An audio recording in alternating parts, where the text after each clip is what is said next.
How's it? I'm speaking from the Bnei Akiva campsite here in Hartenbos, and in Sidrat Vayigash, the brothers come with some sort of apology to Yosef for the way in which they treated him, for the history that's happened, and Yosef says to them, don't worry. It is Hashem that has sent me here in order to provide for you and your families in the famine.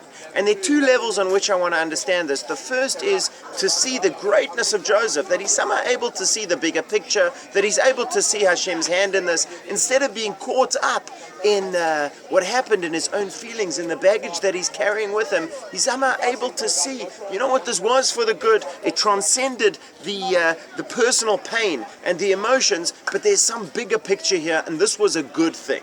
That's the first point. Although I remember somebody pointed out to me that if you look into it deeper, Joseph still hasn't seen Hashem's plan. Even the great Joseph, who has seen that Hashem has done this for a purpose, he thinks the purpose is so that Hashem will sustain them and their families in times of famine.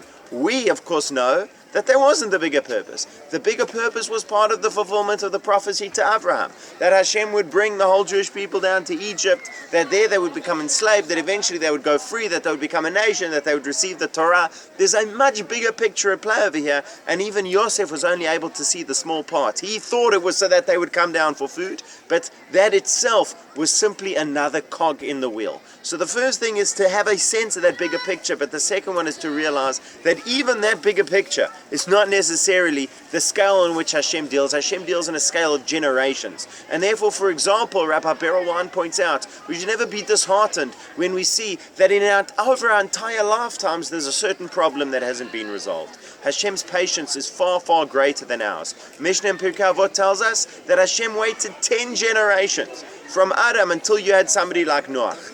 Didn't destroy the world, because every generation, Hashem went another 10 generations for Noach until there was an Abraham. Every generation waiting with this infinite godly patience until there would be a great and holy person who somehow would start to bring to the purpose of the world. So sometimes we look at our lifetimes, we say, this has been going on for 10 years, 20 years, 100 years. Very often Hashem takes a long time to play these things through, and it can indeed take the course of several lifetimes. The second point I want to make, and this is one that you could perhaps see as something not entirely to Yosef's credit, is that the brothers come to Yosef with, again, this kind of apology. And Yosef's response is, no, never mind. Never mind. Hashem intended this all the time. Even though you planned bad against me, can't you see Hashem did it for good? What didn't Joseph say?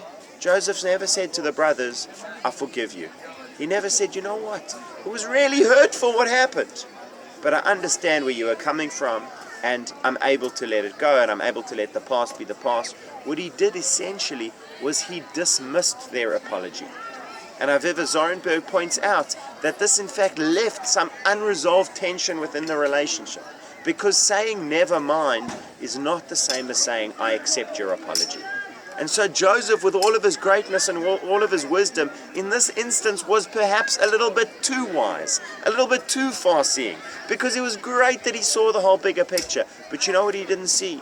The need of his brothers for absolution, the need of his brothers for forgiveness, for the brothers to hear him say, I forgive you.